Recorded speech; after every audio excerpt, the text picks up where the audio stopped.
I'm the city bus driver. I driving line number 12. 1 week I working 12 hours and 15 minutes. Then the other week just 4 hours. So in total I have like full-time job and some overtime minutes. I starting work like 6 o'clock in the morning. But the kindergartens are open not earlier than from 7 o'clock. So if I have to be alone, for example, without my boyfriend, then it will be not possible for me to work as a bus driver and have my child in the kindergarten. Also, when I working like 12-hour shift, I finish too late to be able to pick up my child. I getting for this 260,000.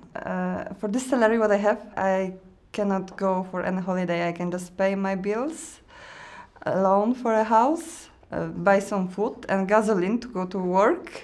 It's like 35 kilometers to my work. Gasoline costs a lot.